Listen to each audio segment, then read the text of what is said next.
Gamers, welcome to a Gray Zone Warfare guide. This is everything you need to know before you hop into your first mission, okay? So we're gonna go from start to finish here. I'm gonna try to make it as smooth as possible.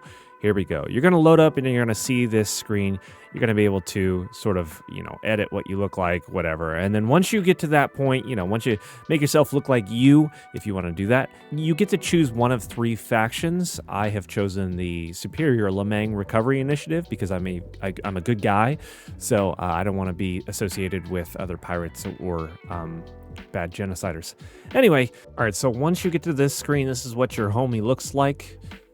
You can choose Warfare or Joint Operations. Joint Operations is just you and your homies and some other guys. No PvP elements at all. And then you've got Warfare, and here you will have some PvP, at least enabled, right? So you hop in here, look for the server. All right, we're going to come over here. That way we don't have to worry too much about the helicopters because, man, are they loud. All right, so we have loaded in. The very first thing that you're going to want to do, very first thing, and it's not going to look as good, but you need to go to Graphics under the settings in the top right, and you're going to want to turn on FSR. Okay, that's going to get you like 20 to 30 frames. Going to be much better. Again, it's not going to look as nice, doesn't look as great as, let's turn on DLSS.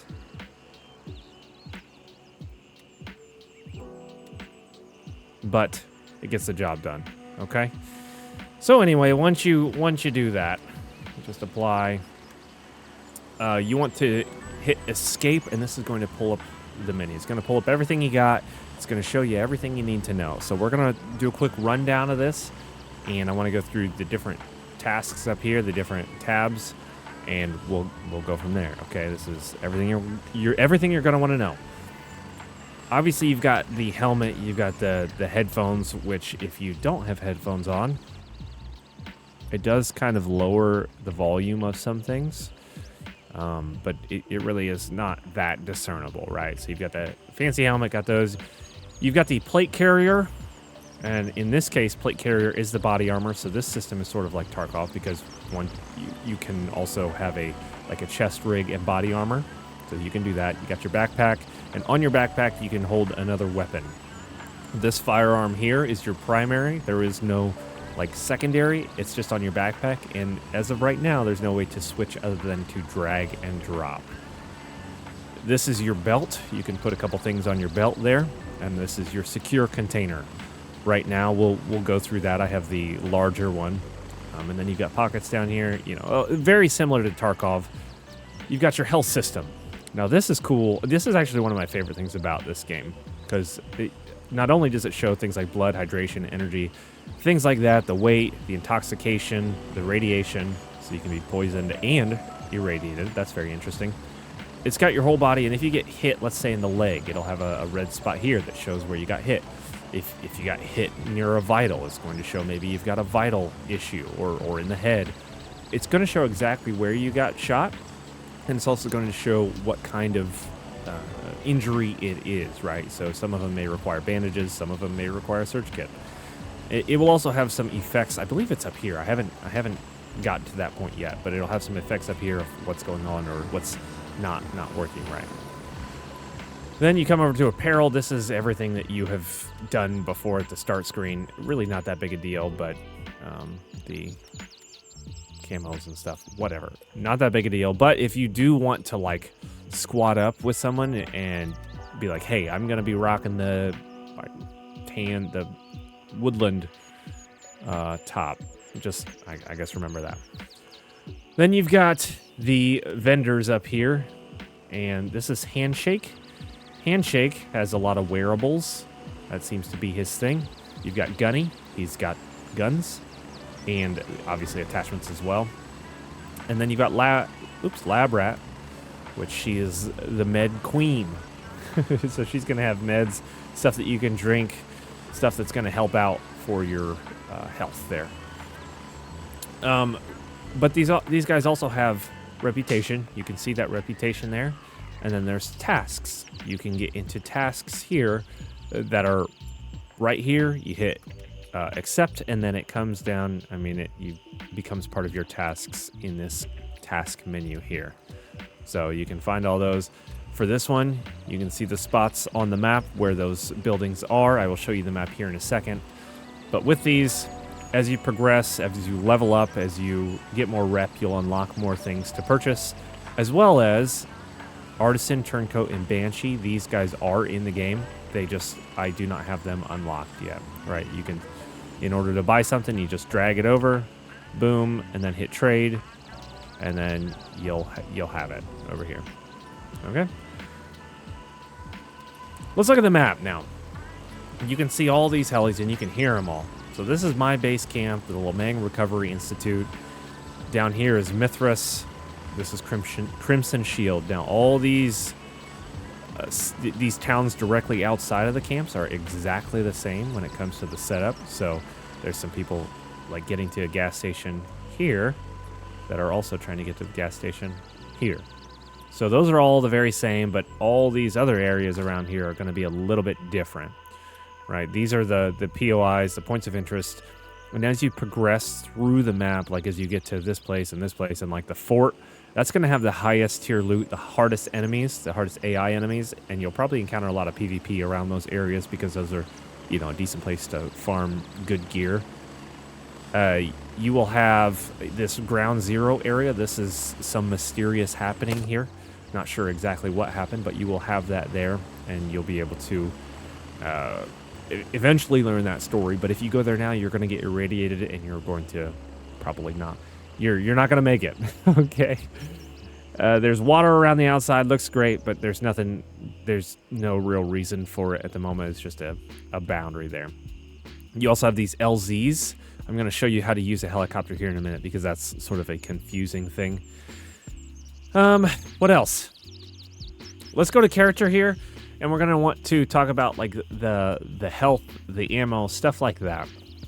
Now, I have the chest rig and the armor, and I have a backpack. These things provide, like these different consumables provide different effects. The water will provide you with hydration, so that's going to give you hydration there. Water, big surprise. The MRE, or the Combat Ration Pack, is going to be your energy. Going to give you some energy there.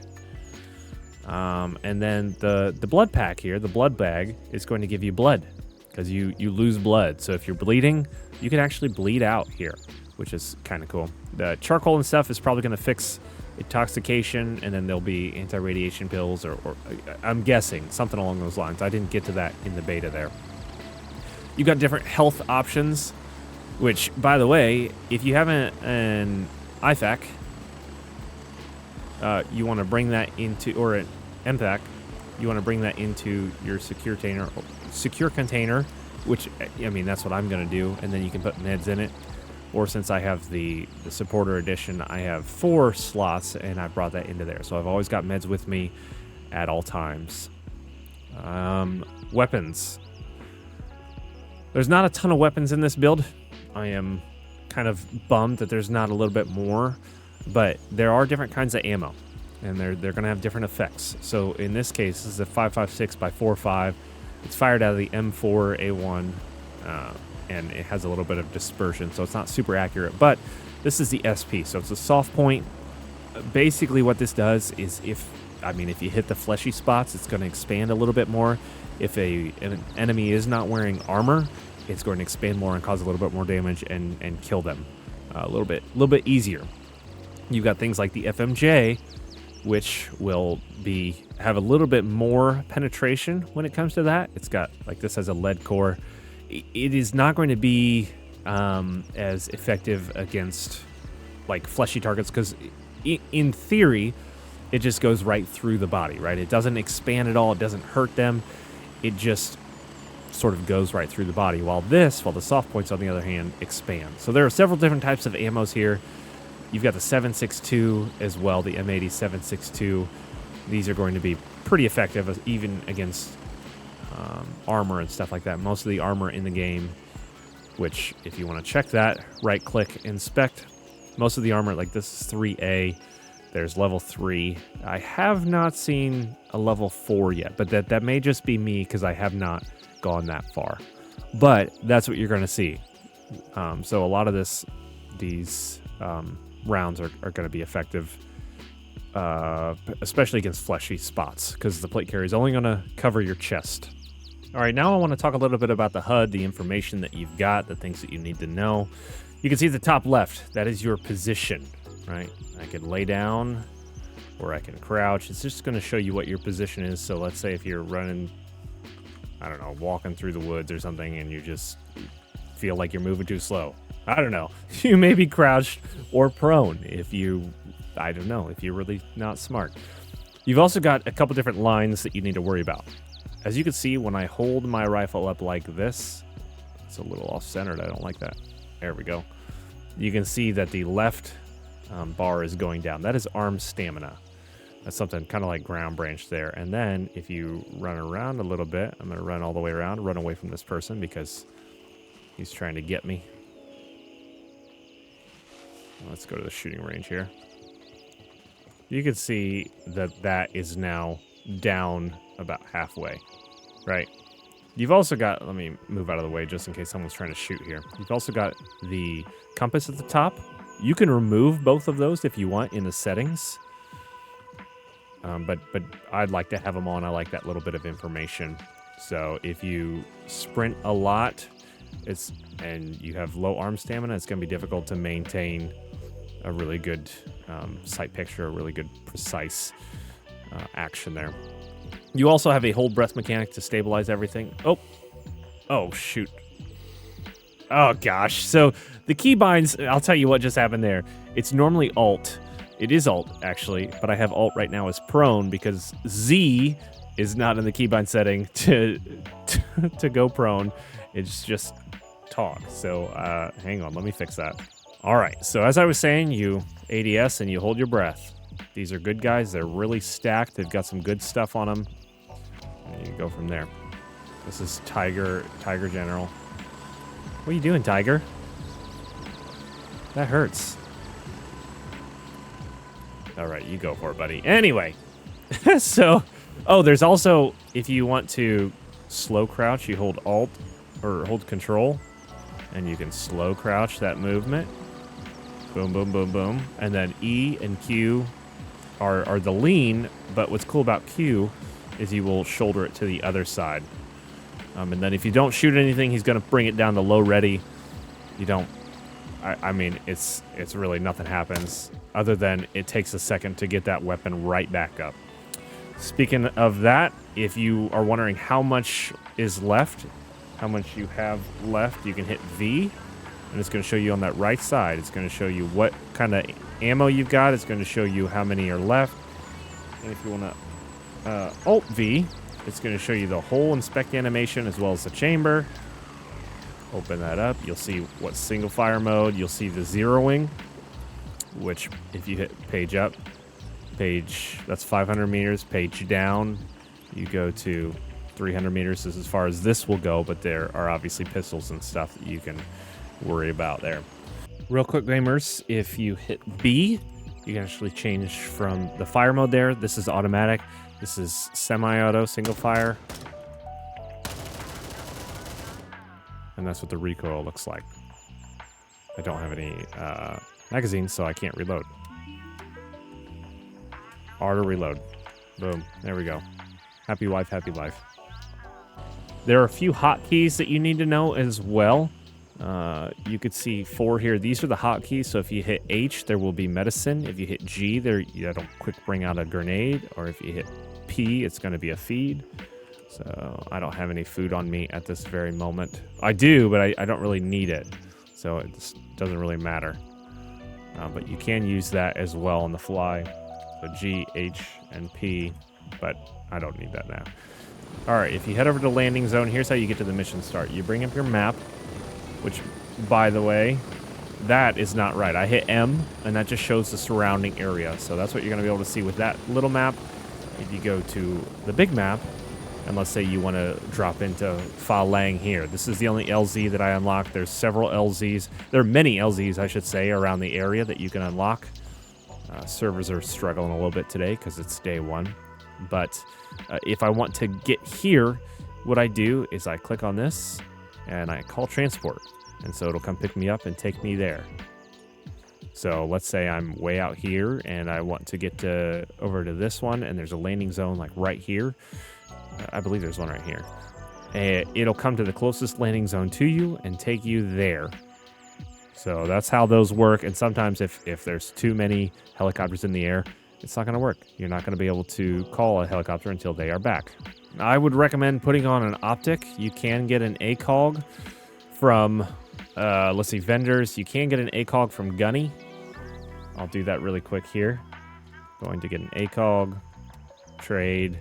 There we go. I can put it on that. Real easy. That goes onto the rail, but as you can see, there are a bunch of different things that you can change about these. You can buy like a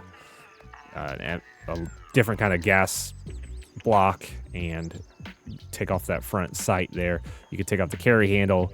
There's different charging handles. So you can, I mean, there's going to be a lot of modifications when it comes to barrel size and everything like that. And you're able to see what works with that when you have it up. So as you can see, I do that.